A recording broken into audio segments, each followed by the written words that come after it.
I think there's deep inherent shame for human beings to admit they don't know something because it doesn't feel good, right? Especially as investors when there's money on the line. And almost the fundamentals of becoming kind of disconnected from reality because of that in both directions. Don't know what you think about that. But since when, I mean, logically, we've been, as growth investors, we've seen this story so many times. Since when, because do growth stories, when they're in the middle of that growth phase, they don't just stop, especially when it's a quality company. You've been persistent and smart.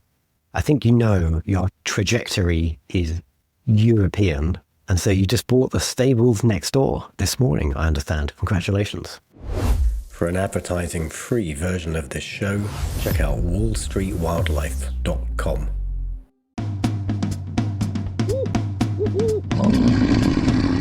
Welcome to the Deep Investing Jungle with your hosts Luke the Badger Hallard and Krzysztof the Monkey Piekarski. This week on the show, last week I did a deep dive into Wise PLC, redomiciling into the USA very soon. This week, we're going to carry on that theme, and we've got 6 companies we're going to take you through. We're going to give you the headline thesis, and we're going to bull and bear debate every one of them to get to the truth of whether they are market-leading investments today or not. Badge, I'm surprised to be back on our show. What happened? Well, what happened is that you took over, and then rumor has it we were 5 times as popular as ever. Our subscription numbers went up.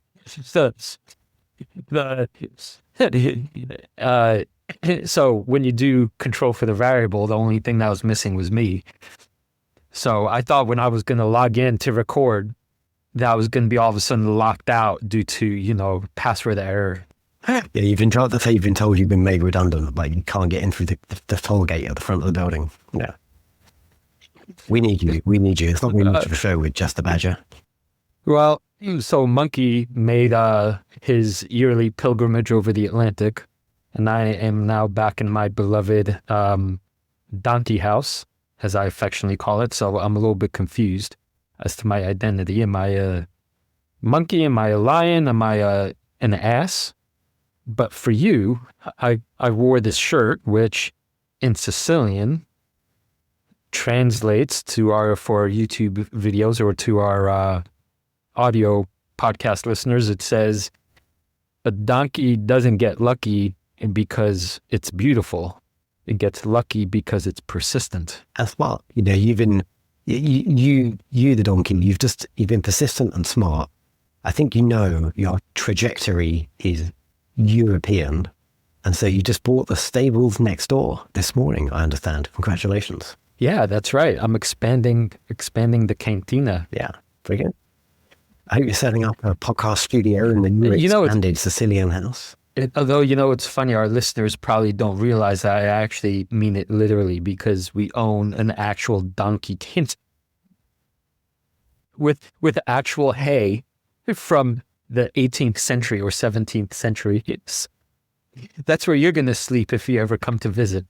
So anyhow, I've been right.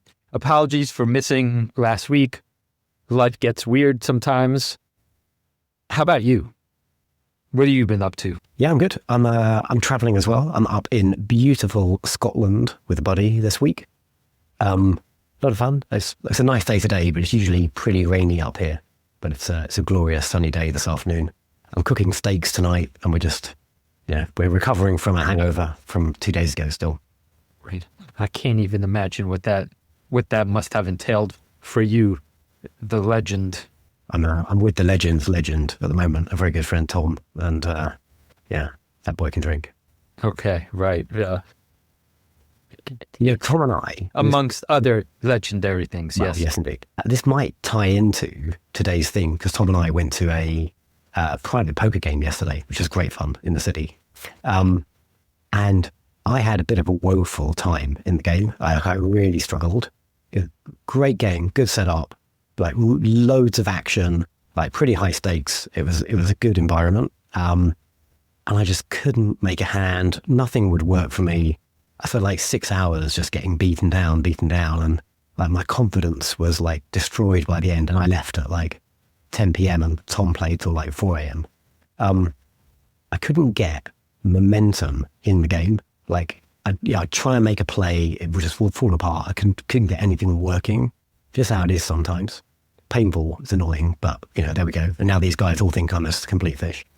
And I wonder if that ties into the stock market today, because, and hear me out on this analogy, like, fundamentals, like being a good poker player or having like great results, things like that, they're really important in the long term. But in the short term, momentum and like the story is quite important. Like if in a poker game, if you just, if you're losing and losing, people are going to start bullying you and they're going to start taking advantage of that. And if you're a company, a public facing company, and you churn out results quarter after quarter, like even if your results are decent, like if the story is against you, this market right now, probably more than any other I remember, is punishing bad stories and probably over rewarding good stories. And almost the fundamentals are becoming kind of disconnected from reality because of that in both directions. Don't know what you think about that. I mean, companies are built on stories. If you don't have a story, you have nothing. That's to begin with. So I've always taken a pretty deep liking to a good narrative. I'm a narrative guy, meaning like I study stories. I wonder, Badge, to what extent narrative, the way you're using it, is similar to what investors mean when they invest in sectors and certain sectors get hot. So maybe to expand out a little bit, there's the data house play as a narrative, I suppose, but that's also sector. There's, call it space, right? All the space stocks, AST, SpaceX, Rocket Lab, Planet Labs, that's a narrative, big overarching narrative, space, the next frontier, Star Wars stuff. Hey, and I wonder if I could just jump in there and humble, not quite humble, brag. We now have a 25 bagger in the King of the Jungle, and that's my Rocket Lab stock. It's like 25 times where I bought it. Full transparency. So there's some big winners in the King of the Jungle portfolio. Anyway, sorry. Yep. Yeah, you do. I had to wipe the spittle off my chin when I looked at those results.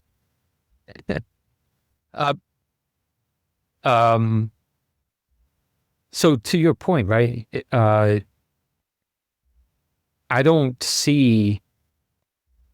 Let me actually say it this way. I think often narrative investing is maligned, right? Like meaning like there's a pejorative sense, oh, that's just a story. But if investing is, if we're here to make money and we could tune in to what the next sector will be or is becoming right before our eyes, then I don't see there's no harm. You can't do without it, basically, right? The flip side, again, is that if you don't have it, you could be fundamentally sound, but the market won't care because where are the bids going to come from? And especially, I think, when it's like a consumer-facing brand. Because if the story is bad, like people actually might stop buying the product and then like the fundamentals will follow. Right. So that's why maybe your poker analogy is good. Poker is multi-layered, but you're selling a story because no one knows the actual cards you have, right? You could win on just the story, right? If you sell your hand by being aggressive enough, it doesn't matter that you're holding junk. But the moment you get called, you better have a hand. But you could go pretty long into the hand and often win with just the story, right? I mean, that's kind of, yeah. So I'm saying there's no shame. I mean, I don't know. There's no shame. It's a requirement. It's what makes it interesting. And you just got to have a nose. Got to have a nose for where the story is. Well, I wonder if we should go into the first of our 6 stocks, because this is one where the story is really, really bad right now. The valuation has followed. And I don't know. I mean, I think we're both quite bearish on this one, just not to jump too far to the chase. Maybe the reality is in line with the story. Let me tell you about the trade desk, and then we'll see where the conversation leads us. So if you haven't heard of the trade desk, like if you're a brand like Coca-Cola and you want to advertise online, so you don't like go phone up every like website and every like person who can advertise use software, and the software auctions your ad in real time across the whole internet in milliseconds. And the trade desk is like the biggest independent version of that software. So they take about 20 pence in every pound that runs through their system. And the whole appeal is they don't own the media. They're like a neutral buyer competing against Google and Meta and Amazon. They call it the walled gardens. And they're huge in connected TV. So things like Netflix and Disney. And they're like taking your advert and they're placing it by participating in these auctions on your behalf. They're like buying the ad space to get your ad in front of hopefully willing buyers. 18% of revenue growth last year, 47% EBITDA margins. Like on paper, it looks like a quality compounder, but the stock is down 75% in the last 9 months. Revenue growth is down to sub 12%. Q1 guidance just came in 10% growth. That's like half of their historical rate. And the C-suite is in disarray. Their CFO, Laura Schenkein, exited late last year. Her successor, Alex Kyle, was fired, I think, in January, just 5 months after he joined. And now they don't really have a CFO. They've got their chief accounting officer, Tarnell Davis, as interim CFO. So like something's gone wrong here, that the CFOs aren't sticking around. But the real problem is competition. Like they're losing the fight hard against like one in particular. Amazon are eating their lunch. Omnicom, who are one of the biggest ad agencies in the world, shifted a double-digit percentage of their programmatic advertising budget from the trade desk to Amazon last quarter. And fees, evidently, are a big part of that reason. The trade desk charges 20%, and in comparison, Amazon charges just 1% on open web buys and nothing on its own inventory when it's selling like space on Amazon.com. So that's a huge discount from a better capitalized competitor. Like, where does the trade desk go from here? Yeah, so not pretty. And the valuation still isn't great, even though the stock is down like 75%, still trading for 12 times forward earnings. Their growth, like if growth continues to structurally compress to like single digit growth, which is actually what it looks like is coming up, like the multiple is going to collapse with it. So this feels, you could use the analogy falling knife, but with like the leadership chaos and this like structural threat from Amazon, who are so well capitalized and advertising becoming a really important part of their own business. Like the trade desk is cheap, but probably in my view, cheap for a good reason. You know what, Badge? This episode, you're going to hear a refrain from me several times, which is the too hard pile is getting bigger and bigger. I've been saying that for some time with cybersecurity stuff, and I know. So let me preface it this way. I think there's deep inherent shame for human beings to admit they don't know something, because it doesn't feel good, right? Especially as investors when there's money on the line. Facts are we never know the full story. That's just a given, right? That's why you can't ever be right all the time in investing. But then there are moments where you really know you don't know something because you either haven't done the research properly, or the technology, say, has gotten away from you, or the industry is really complicated and you don't know all the things.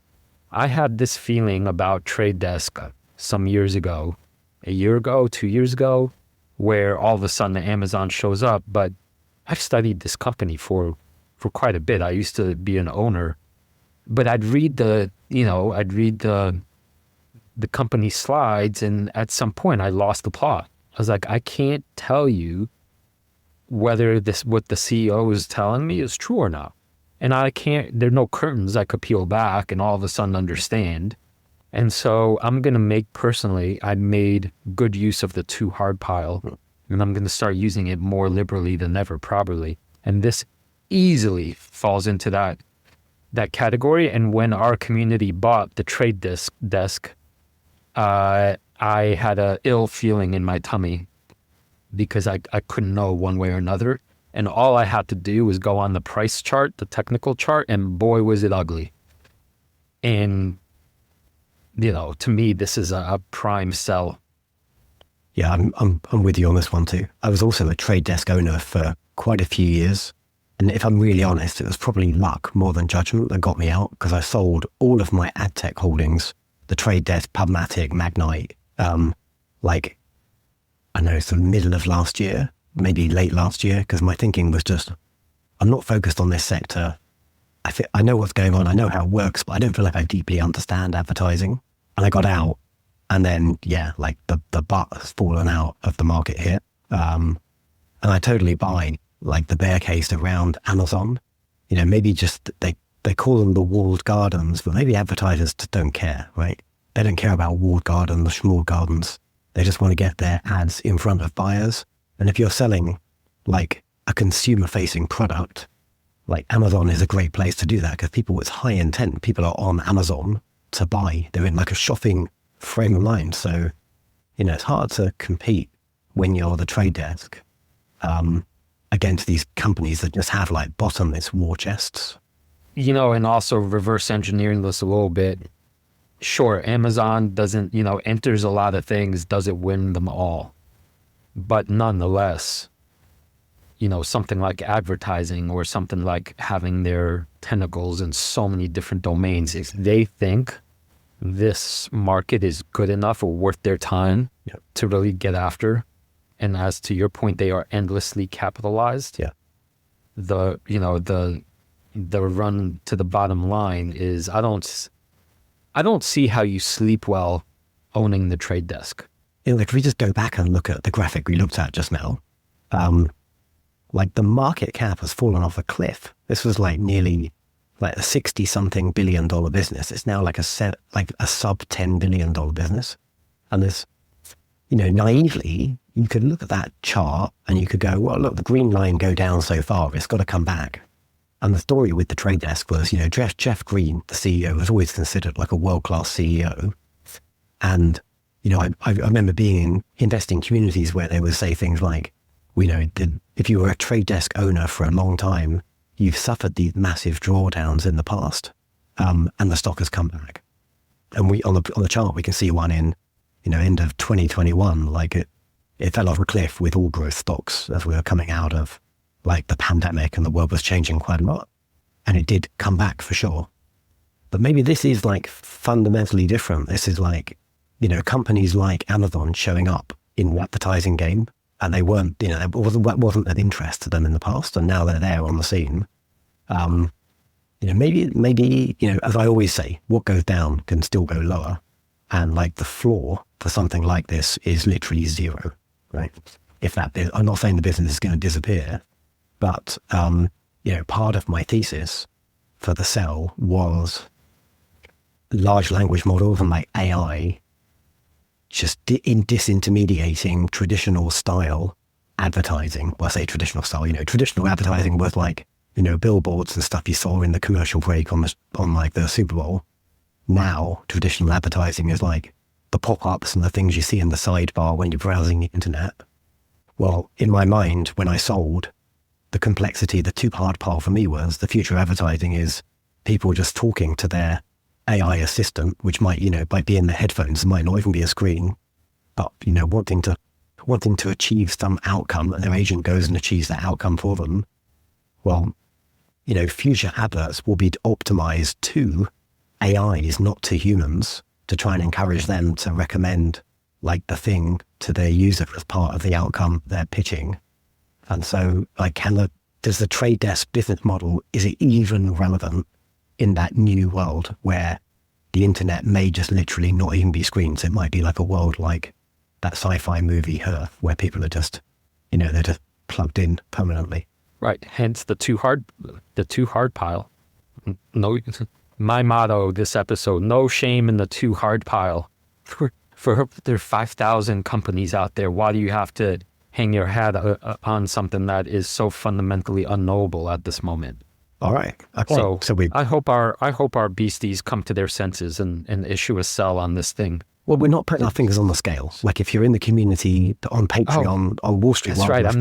Monkey's not supposed to yap his mouth. That's okay. right. Yeah. Like, and the only way you beat, it's a stock competition. So our community are not going to beat us by following our advice, right? They have to be, contrary. So if this is a contrary play and they win it, like fantastic for them.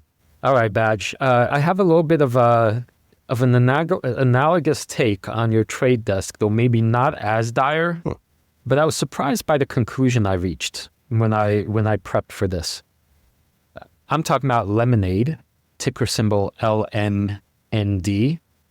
And quick refresher, it's a digital insurance company that's built on top of AI models from the start.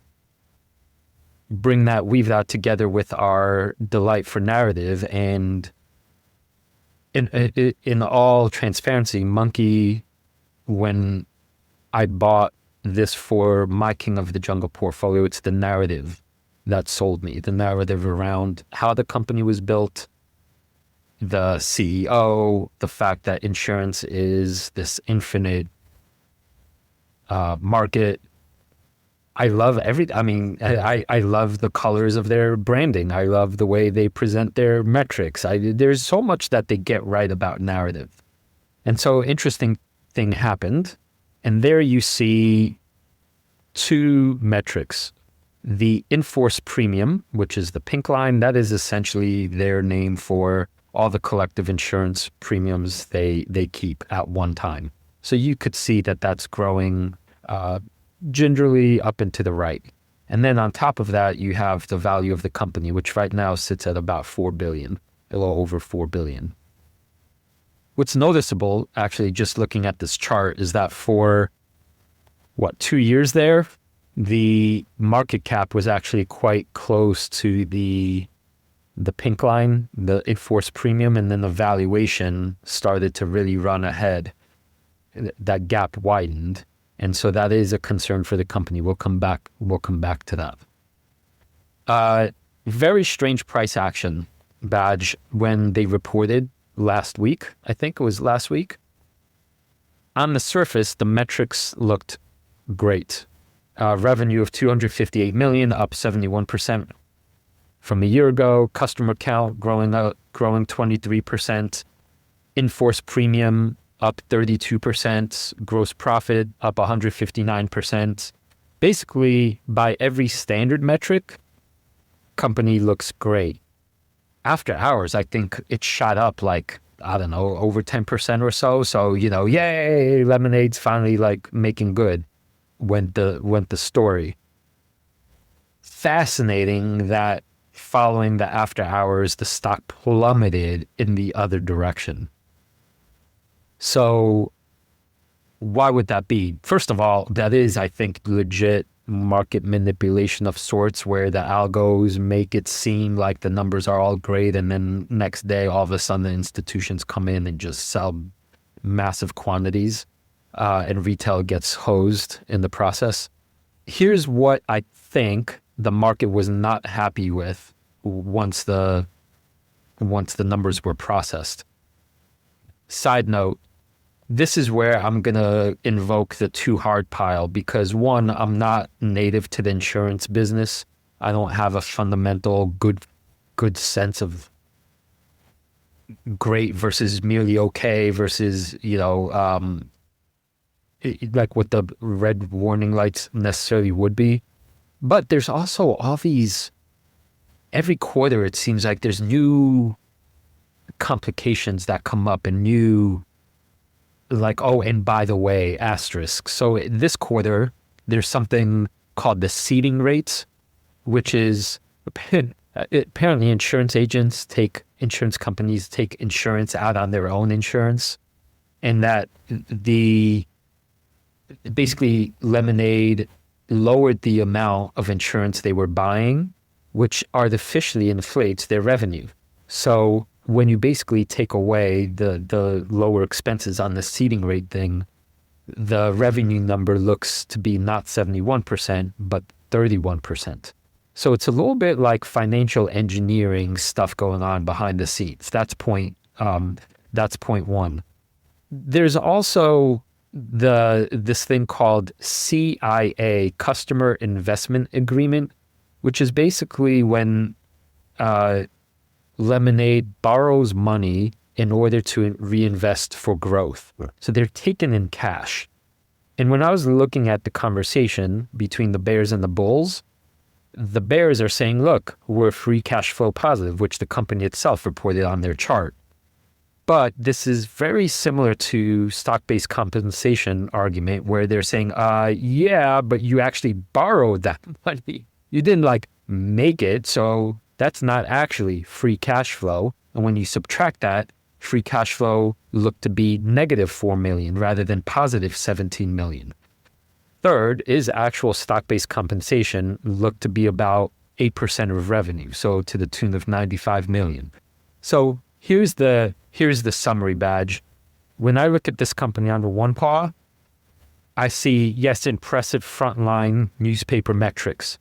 But then all of a sudden you peel back the curtain and you have stock-based compensation, you have this sort of artificial revenue manipulation, you have artificial free cash flow revenue stuff going on.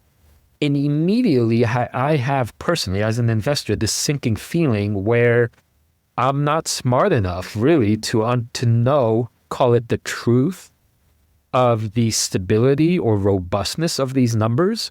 And the market is very clearly voting negatively because in the same period when they announced earnings, most financial companies actually went up a lot, but Lemonade actually dropped 9%. So that swing from after hours to where it is today was something to the tune of 20%. And if you can see, Badge, that once the company appeared to be getting more robust in terms of their actual fundamentals, the stock went on quite a bit of a run. And you could see that blue diagonal channel I made, the stock was bouncing off that, going higher, higher, and higher.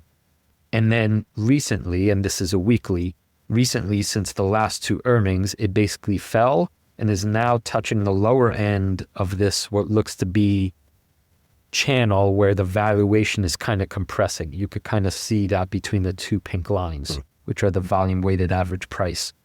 So you know what my unfortunate conclusion is? And I could actually, this is a little bit of what I'm calling intuition here.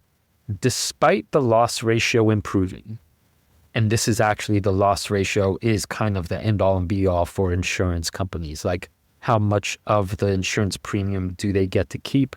Those numbers are actually improving across all their insurance markets, pet and renter and home. And I think car is starting to inflect positively. So despite all that, I'm seeing right now a company that is in this weird gray zone of, I don't know how, to what extent I could believe the numbers because of the financial engineering matched with still relatively high valuation in the period where the market was selling it rather than bidding it up even higher.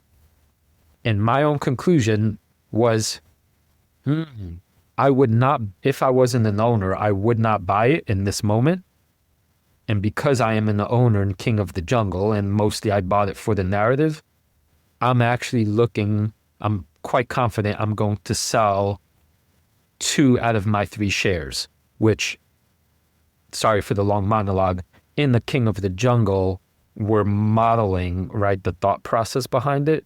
So the share amount doesn't really mean anything, but the way I thought about Lemonade as my investment is significant. I bought it for the story. It was a small position. I added another share when I liked how the story was unfolding. Now I'm coming across these machinations, and instead of selling out all of it at I think it will be a 20% loss, I think I'm going to sell 66% so that I could let the story sort of solidify, and I keep one of the shares in my portfolio to keep a strong eye on it. Yeah, fair enough. Fair enough. I never got into this one. I was never motivated to look at it properly because it just doesn't interest me like insurance, but it is like an interesting high-tech take on insurance. And so I did a little bit of work on this a month or two ago. I think one of our Patreons, Bengal Tiger, shared a really, really good interview with the CEO of Lemonade. And it was, what's the guy's name? Like Dan Schreiber, something like that. Like, and he was really good in this interview. Listening to it, I was out running, and like multiple times I kind of stopped and rewound like a bit to listen to what he was saying again. Because he's got like some really good examples of how they use AI and how deeply embedded it is even into like their operations and the way they run the business. Like they clearly get it. But I got home from the run. I'm like, oh, let's have a look at it on fiscal.ai and start like trying to get pull my own take on this, because I was keen to become part of the story too. Like again, not an insurance expert, but if you think about how in products like insurance work, just really simply, there's this metric like dollar-based net retention. And like super simply, like you might pay quite a lot of money to acquire a customer. You know, you advertise and you do various things and you try and onboard a customer. And then the idea is once you've got that customer, you just try and keep them. And it's obviously cheaper. It's expensive to get the customer. And you might spend a lot of money relatively to do that. But then you're going to earn income from that customer over, you know, hopefully like a lifetime if it's like an insurance product. And if their product is so good that customers stick with them, it makes sense to them to spend a lot of money and like, you know, growth at all costs, buy the market, buy customers, because they get sort of paid out almost in perpetuity. But a key factor in that is you have to hang on to the customers you have. Like your product's got to be so compelling that customers don't like shop around and go to a competitor after a couple of years, because then that calculation doesn't make sense. You spend a lot of money to buy a customer and you only kept them for like a couple of years and you don't get the payback. So that's, you know, that's a metric that's important in all businesses, but I think probably more so in insurance. And the metric that we typically talk about when we measure that is something called dollar-based net retention or net revenue retention. It's like, you know, what proportion of last year's revenue did you get again this year? And if you look at it by like customer cohorts, like it's falling for Lemonade, which is not a good thing. It should be rising if they're improving the quality of the product. And it's down from like high 80s down to about like 85%. So it's like nudging down, but it's just going in the wrong direction.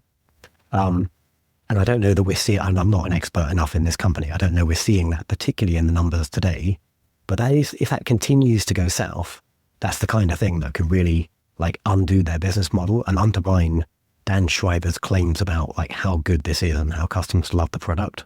So yeah, like that alone was enough for me to go, just probably not for me. I think here's the middle ground.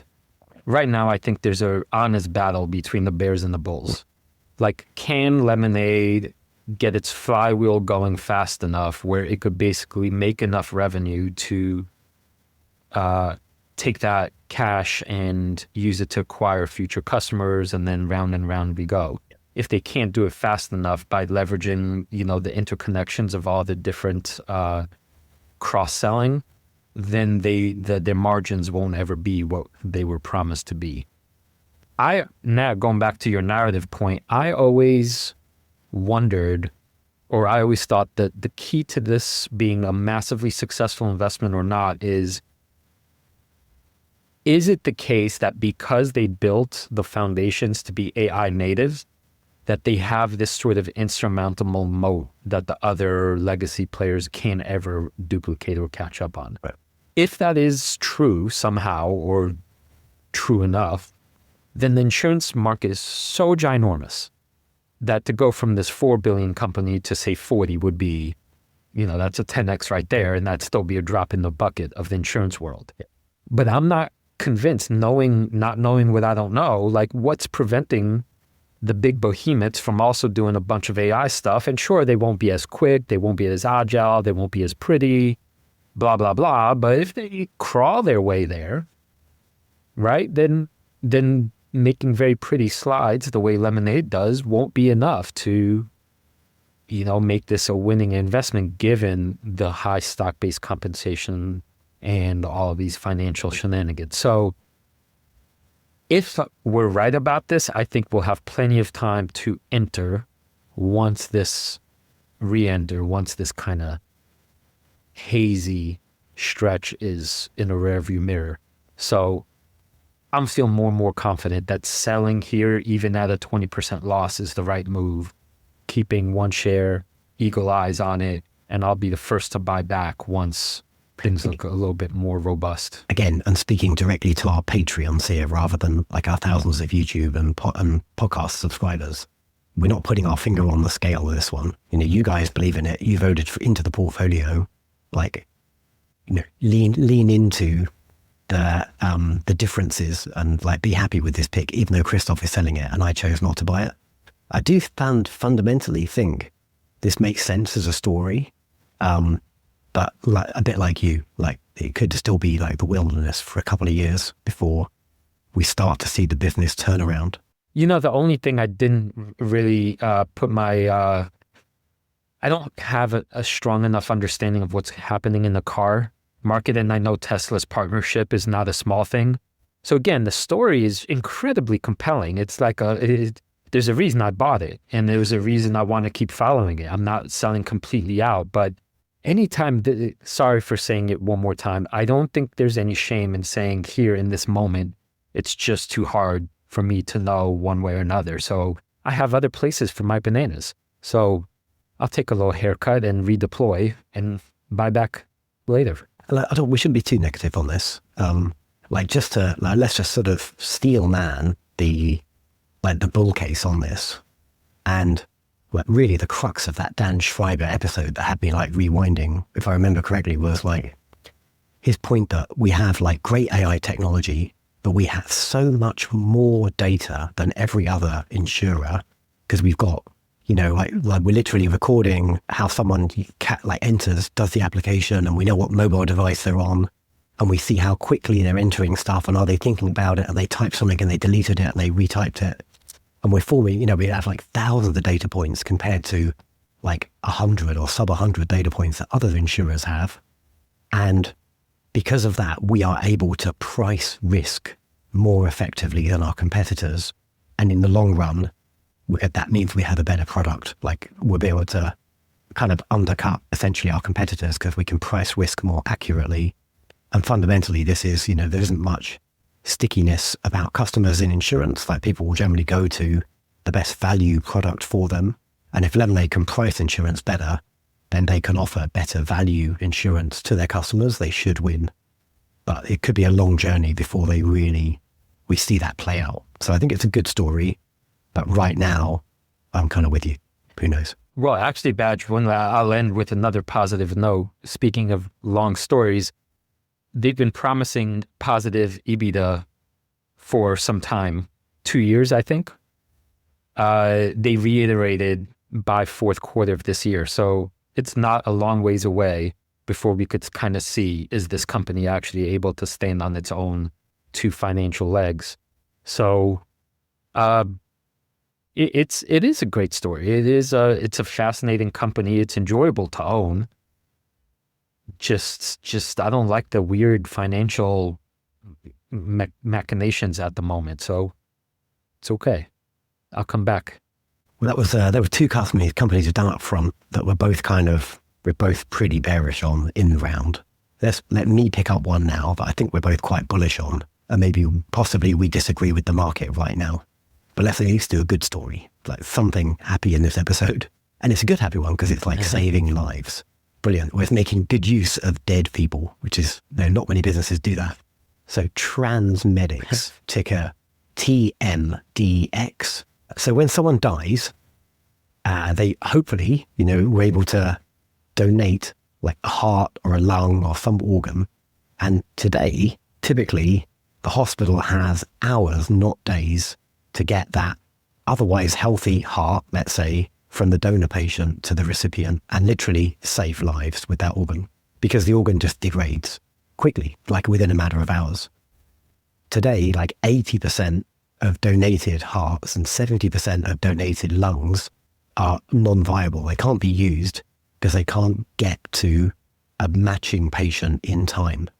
And so TransMedics are setting out to solve that with a completely different technology and business model.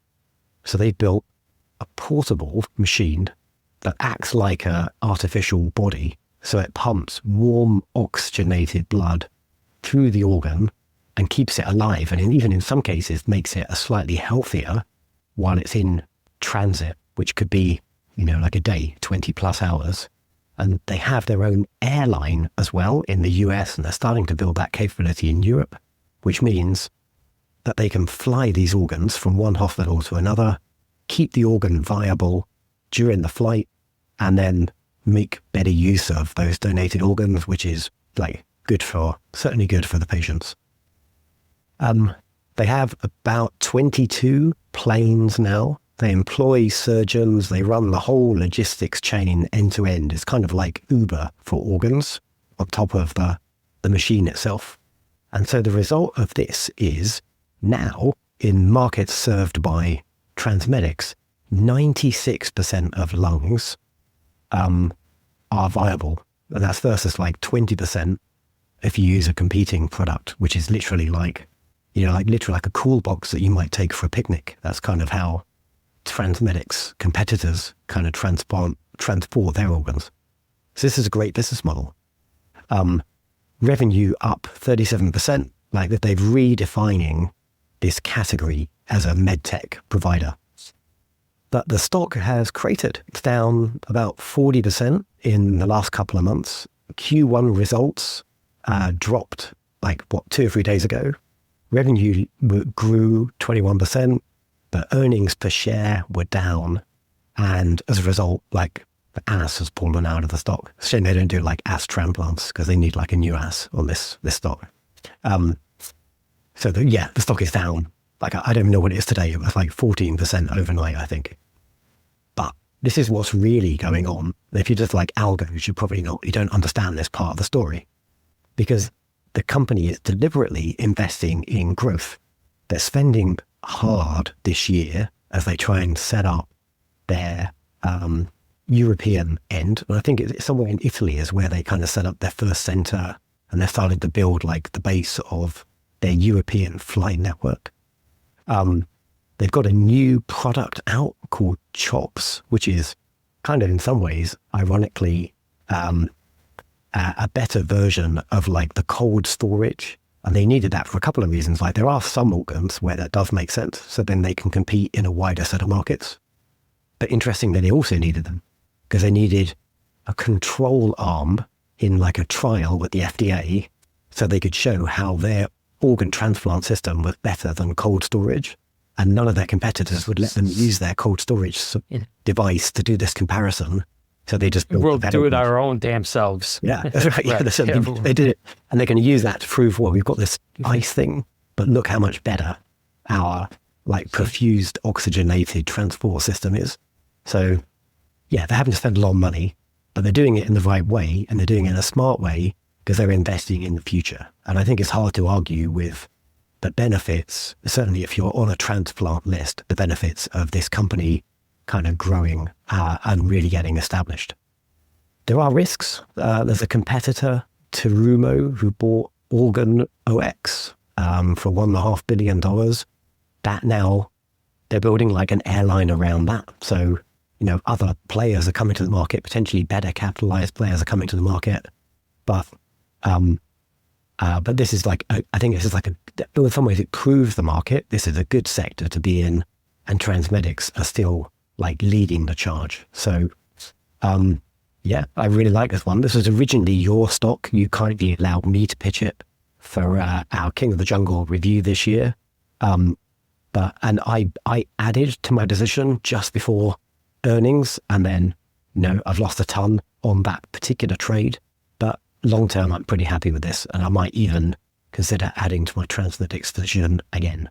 Yeah, Badge, I'm with you on everything you said. I know this I followed it for many years. So when you look at the price chart technicals, it is far from a straight line, and it has these massive sine wave curves because apparently the market reacts violently anytime they say, oh, we're growing and we're going to invest in our growth. And they're like, we don't like that. And then it rebounds sharply because they're like, well, yeah, growth is good and it costs money. So I bought it the day before earnings, right when it was at the lower edge of a trading zone. And of course, it dropped right below that to another support level. And so right now, I too am very satisfied with everything they have in the fire. And I'm just waiting for the bottom to reverse before adding shares. And so I love this story, and it's just going to be cheaper, just cheaper entry. Like, I definitely feel like this is one that I should now continue to add to gradually in my own portfolio. I won't rush into taking another position because I just did like double my position last week. But I'll now start chipping into this because it does feel like we're very early in this story.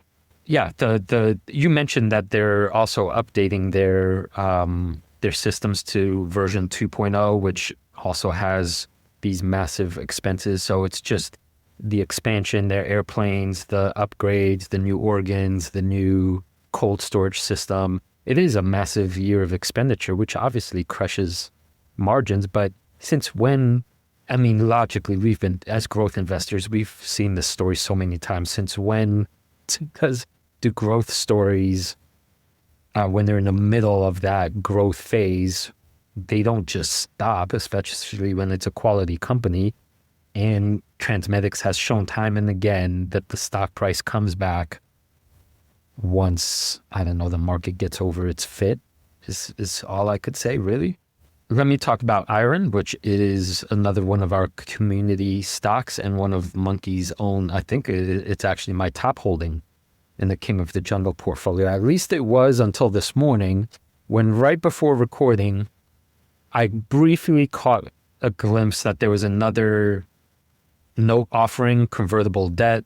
Maybe I think I saw a capped call in there somewhere, which is basically sort of like limits the dilution investors are to expect, but I honestly have not seen any of the logistics, so I can't. So I'm a day out of date.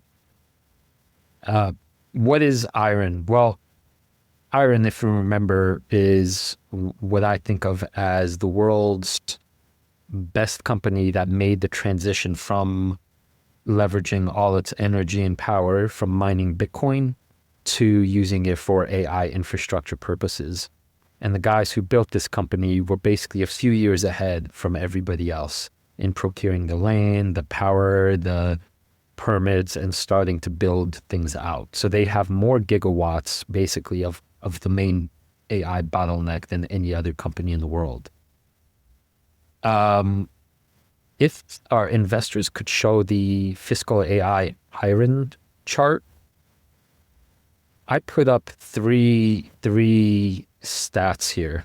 One is in the pink, you could see is IREN's Bitcoin revenue having topped out at 232, and last reported quarter, you could see it down to 111. So that pink line is now descending, and the blue lines are the total revenue, I guess total. So that means that the difference between the two is the AI revenue, and that is starting to accelerate.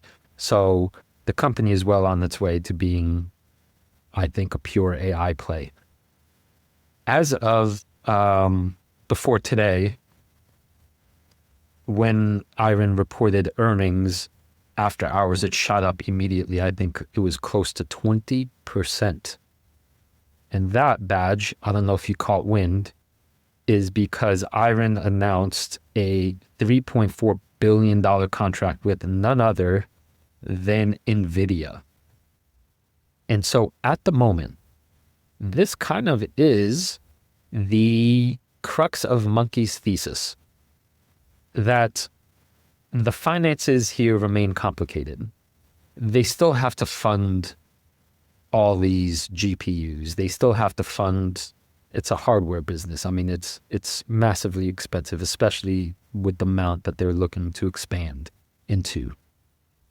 But with their main contract for $9.7 billion already signed with Microsoft, the moment, meaning 3 days ago, that they announce a separate $3.4 billion contract with NVIDIA itself, meaning let me spell this out.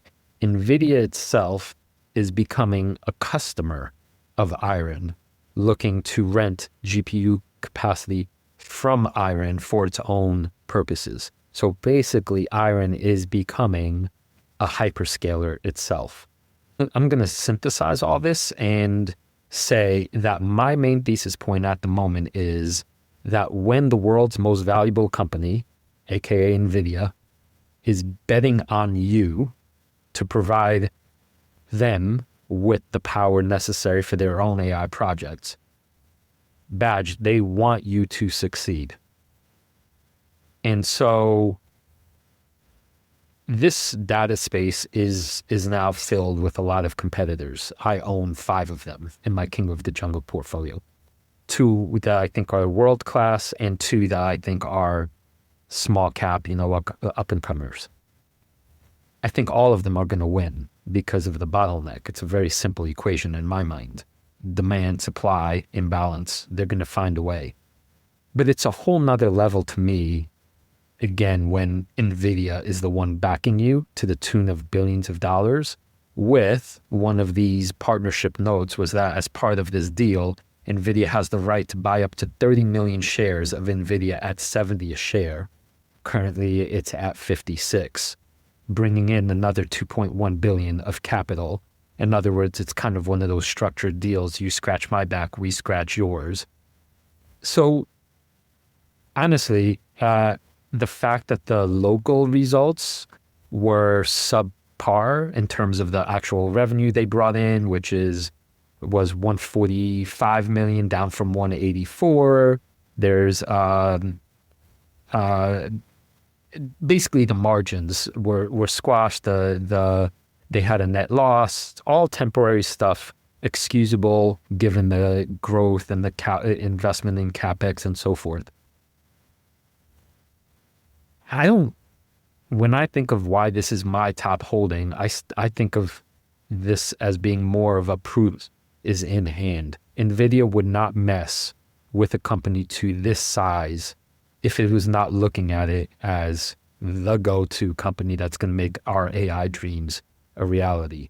There is infinite number of ways that they could continue to grow. They also bought a software company that helps basically bring their software models to the data centers. I think the tune of 650 million.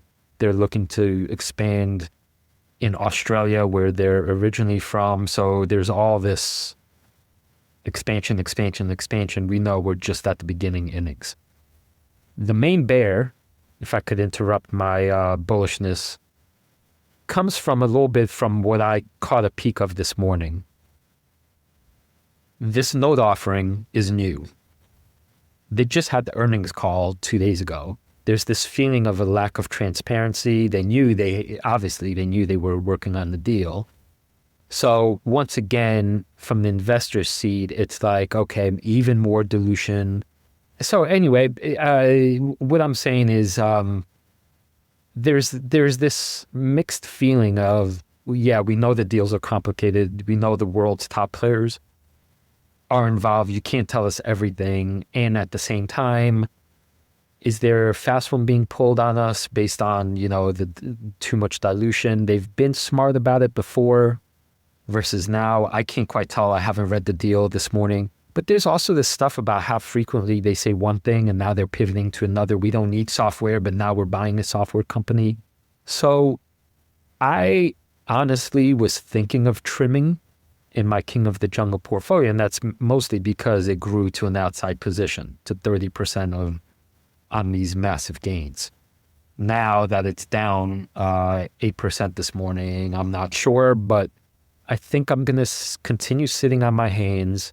If they're in the catbird seat, right? They have more of what the world needs. And I said this on our Patreon, right? When you have what the world needs and you have a world-class team that can execute on these build-outs, then these kind of shenanigans, these financing shenanigans, I think are temporary costs you have to grin and bear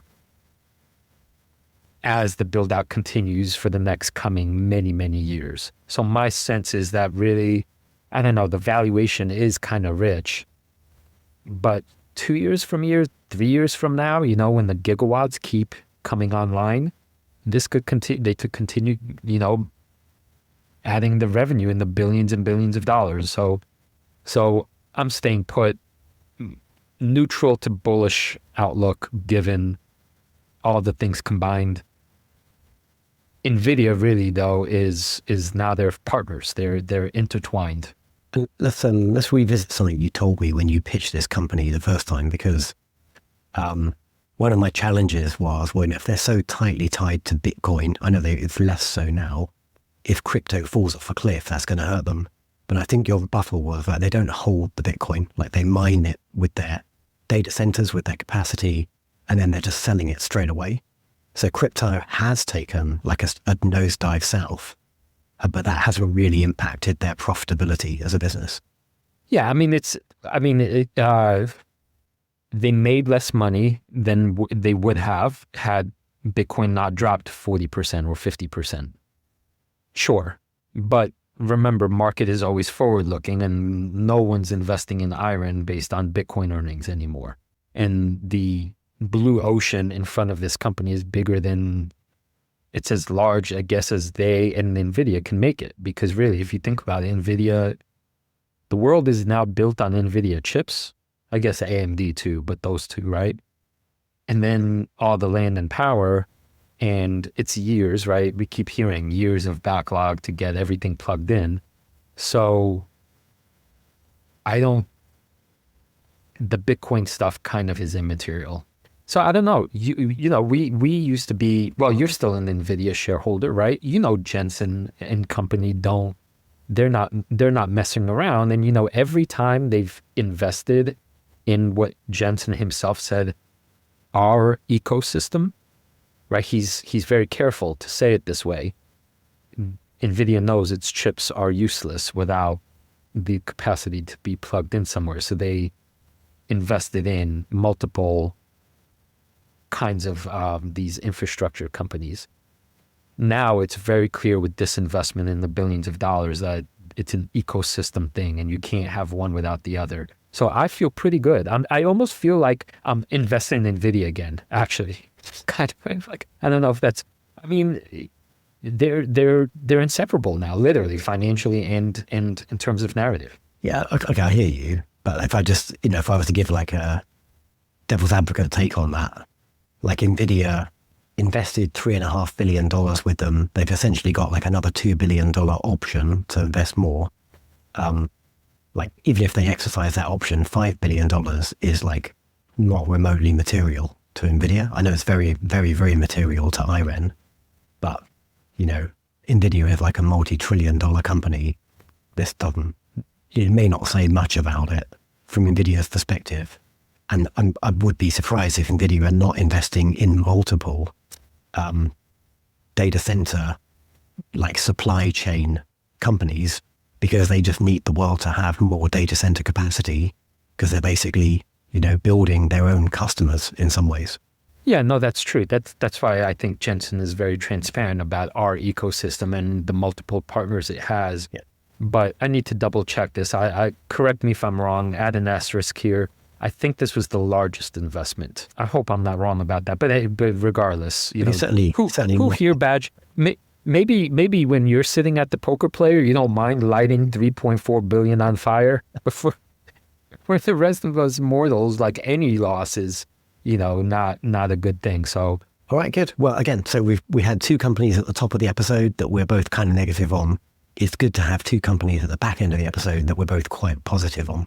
So that leaves us, what, do you want to do one more, Badge? Cool. So yeah, so too good, too bad, too good. I think it might be a good place to end today's episode. We've been jabbering for an hour. I'm sure you've got Sicilian things to do. Go check out your new donkey sanctuary next door.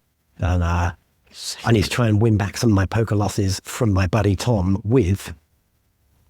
he leans off camera to pull out the deck of Wall Street Wildlife Promotional Vegas playing cards, which I'm going to use this afternoon to try and win back some of the cash I lost to the public yesterday. Hey, Badge, I got a tip for you. Take one of those cards and like bend it a little, and you'll be the only one that knows that one's bent. Bend the king monkey. Hey, yeah, I mean, like no accusations, but in the game yesterday, like you've always got to be on your guard. Tom actually spotted there was a fingernail dent in the back of one of the cards, and it turned out to be the ace of diamonds. So, when you play with people you don't entirely know in like a non-regulated environment, outside of a casino, you got to be on your guard because some people do get up to some shenanigans. Yeah, we need Barry on that. Hey, isn't it? Yeah, I'll leave it at that. Well, good conversation. As ever, you'd have seen a whole bunch of charts and graphs in today's episode, but even if you don't see them in the episode, we're using them behind the scenes because we are big fans of Fiscal.ai, our essential stock research platform. They've just taken over Europe. They're plugged into like Google. Google Finance is now powered by Fiscal AI. Like they are becoming like the dominant service for serious retail and corporate investors. Actually, if I may, one more thing. I don't know if you caught this, but they now, as of maybe 3 days ago, allow direct linkage into your brokerage so that your portfolio matches your brokerage's portfolio, and that was a chef's kiss from my end. No more plugging in your holdings manually. So huge step forward. Well done, fellas. Yeah, good stuff. Great done, team. You can get a handsome discount if you go to our link, fiscal.ai/wildlife. No credit card needed, and you'll get a 15% discount on any paid plan. That is fiscal.ai/wildlife. Krzysztof, are you ready to become a beast of an investor? I am ready to ride a donkey into the sunset.